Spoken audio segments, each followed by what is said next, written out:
2025-এর 12ই June আহমেদাবাদের Sardar Vallabhbhai Patel আন্তর্জাতিক airport থেকে ওড়ার কিছুক্ষণের মধ্যেই ভেঙে পড়ে এয়ার ইন্ডিয়ার AI-171 বোয়িং ড্রিমলাইনার প্লেনটি। দুর্ঘটনার ঠিক এক মাসের মাথায় শুক্রবার 11ই জুলাই মধ্যরাতে প্রাথমিক রিপোর্ট পেশ করল তদন্তকারী সংস্থা এয়ারক্রাফট অ্যাক্সিডেন্ট ইনভেস্টিগেশন ব্যুরো বা AAIB। 15 পাতার ওই রিপোর্টে ককপিটের ভয়েস রেকর্ডারে পাইলটদের শেষ মুহূর্তের কথোপকথন থেকে শুরু করে দুর্ঘটনার জন্য প্লেনের সম্ভাব্য যান্ত্রিক ত্রুটির কথা বলা হয়েছে। রিপোর্টে স্পষ্ট জানানো হয়েছে, টেক অফের কিছুক্ষণ পরেই প্লেনের দুটি ইঞ্জিনই বন্ধ হয়ে গিয়েছিল, যার ফলে বিমানটি টেক অফের পর নির্দিষ্ট গতি এবং উচ্চতায় কোনোটিতেই পৌঁছতে পারেনি। কিন্তু হঠাৎ করে দুটি ইঞ্জিন এভাবে বন্ধ হলো কী করে? রিপোর্টে উল্লেখ করা হয়েছে, এয়ার ইন্ডিয়ার এই প্লেনটি টেক অফের পর ইঞ্জিনের ফুয়েল বা জ্বালানি পৌঁছানো বন্ধ হয়ে যায়, যার ফলে ইঞ্জিন দুটি কাজ করা বন্ধ করে দিয়েছে। যান্ত্রিক পরিভাষায় ইঞ্জিনের জ্বালানির সুইচ রান থেকে কাট অফ মোডে চলে গিয়েছিল।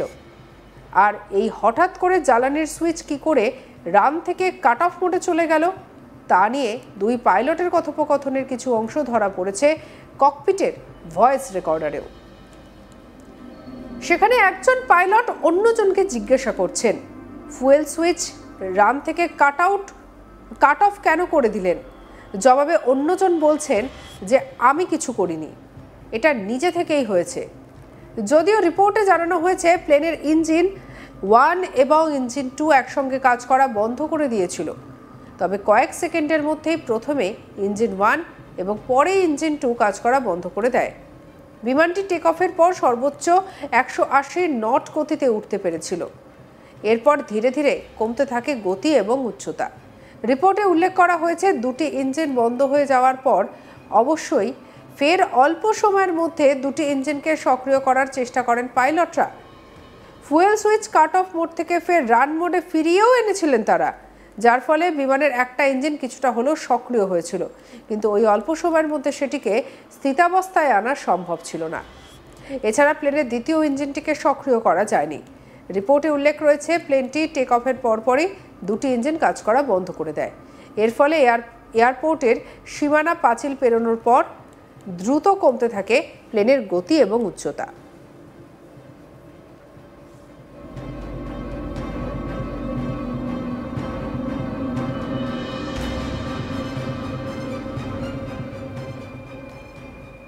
এবং শেষে প্লেনের পাইলট এটিকে মে ডে বার্তা দিয়েছিলেন, সেই অংশটুকুই ধরা পড়েছে ককপিট ভয়েস রেকর্ডারের কথোপকথনে।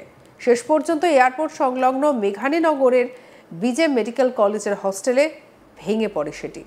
মৃত্যু হয় বিমানে থাকা যাত্রী এবং ক্রু মেম্বারদের 242 জনের মধ্যে 241 জনের। এছাড়া ঘটনাস্থল থেকে সেখানে থাকা আরও 19 জনের মৃত্যু হয় দুর্ঘটনায়। মোট 260 জনের মৃত্যু হয় দুর্ঘটনায়।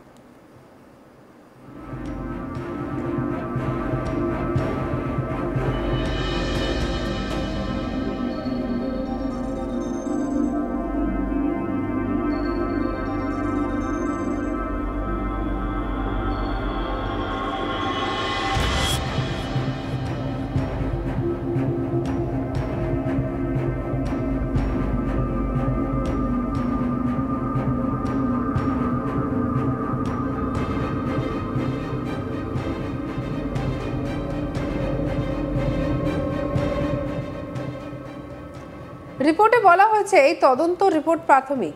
দুর্ঘটনার কারণ জানতে আরও তদন্তের প্রয়োজন এবং তদন্তকারী সংস্থা সেই কাজ চালিয়ে যাচ্ছে।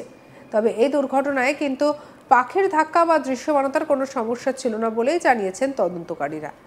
বিমান ওড়ার সময় ফ্ল্যাপ সেটিং এবং গিয়ারের স্বাভাবিক অবস্থা ছিল বলে এমনটাই মত তদন্তকারীদের। তবে এই বিষয়ে উল্লেখ করা হয়েছে রিপোর্টেও, বিমানটি টেক অফের পরই কিন্তু খুলে গিয়েছে রাম এয়ার টারবাইন অর্থাৎ র্যাট। সাধারণ বিমানের বিদ্যুৎ সংযোগ বিচ্ছিন্ন হয়ে গেলে এই ছোট যন্ত্রটি কার্যকর হয়ে যায়। এটি একটি ছোট এবং বিকল্প যন্ত্র, যা ইঞ্জিনের স্বয়ংক্রিয়ভাবে জরুরি ভিত্তিতে বিদ্যুৎ পৌঁছে দিতে পারে। বাইরের হাওয়া থেকে বিদ্যুৎ তৈরি করে ইঞ্জিনে পৌঁছে দেওয়ার কাজ করে এই যন্ত্রটি। বিমানের বাইরে থেকে ছোট পাখার আকারে এই যন্ত্রটিকে দেখতেও পাওয়া যায়। যেটি দুর্ঘটনার আগে সিসিটিভিতে ধরা পড়া দুর্ঘটনাগ্রস্ত বিমানটিতেও দেখা গিয়েছিল। বিমানের থ্রাস্ট লিভারগুলি নিষ্ক্রিয় অবস্থায় পাওয়া গিয়েছে, কিন্তু ব্ল্যাক বক্স থেকে তথ্য মিলেছে বিমান ছাড়ার পর থ্রাস্ট ঠিকঠাকই ছিল। এটি আচমকা সংযোগ বিচ্ছিন্ন হয়ে যাওয়ার দিকেই ইঙ্গিত করছে।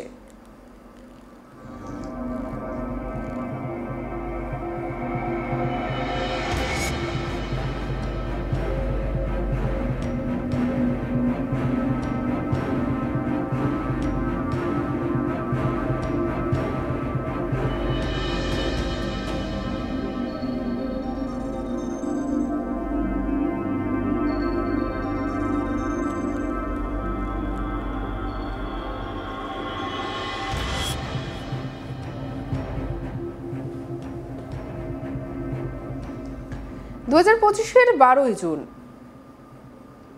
আহমেদাবাদের সর্দার বল্লভ ভাই প্যাটেল থেকে সে আন্তর্জাতিক এয়ারপোর্ট থেকে ওড়ার কিছুক্ষণের মধ্যেই ভেঙে পড়ে এয়ার ইন্ডিয়ার AI-171 বোয়িং ড্রিমলাইনার প্লেনটি। দুর্ঘটনার ঠিক এক মাসের মাথায় শুক্রবার 11ই জুলাই মধ্যরাতে প্রাথমিক রিপোর্ট পেশ করল তদন্তকারী সংস্থার এয়ারক্রাফট অ্যাক্সিডেন্ট ইনভেস্টিগেশন ব্যুরো। 15 পাতার ওই রিপোর্টে ককপিট ভয়েস রেকর্ডারে পাইলটদের শেষ মুহূর্তের কথোপকথন থেকে শুরু করে দুর্ঘটনার জন্য প্লেনের যান্ত্রিক সম্ভাব্য ত্রুটির কথা উল্লেখ করা হয়েছে।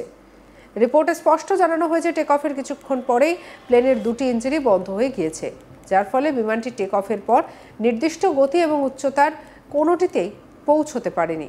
কিন্তু হঠাৎ করে দুটি ইঞ্জিন এভাবে বন্ধ করে দেওয়া হলো কেন? রিপোর্টে উল্লেখ করা হয়েছে এয়ার ইন্ডিয়ার ওই প্লেনটি টেক অফের পরই ইঞ্জিনে ফুয়েল বা জ্বালানি পৌঁছানো বন্ধ হয়ে যায়, যার ফলে ইঞ্জিন দুটি কাজ করা বন্ধ করে দেয়। যান্ত্রিক পরিভাষায় ইঞ্জিনের জ্বালানি সুইচ রান থেকে কাট অফের মোডে চলে গিয়েছিল। আর এই হঠাৎ করে জ্বালানি সুইচ কি করে রান থেকে কাট অফের মোডে চলে গেল তা নিয়ে শুরু হয়েছে একাধিক জল্পনার। দুই পাইলটের কথোপকথনের কিছু অংশ ধরা পড়েছে ককপিট ভয়েস রেকর্ডারে। সেখানে একজন পাইলট অন্যজনকে জিজ্ঞাসা করছেন, ফুয়েল সুইচ রান থেকে কাট অফ কেন করে দিলেন? জবাবে অন্যজন পাইলটকে বলতে শোনা যাচ্ছে, আমি কিছুই করিনি।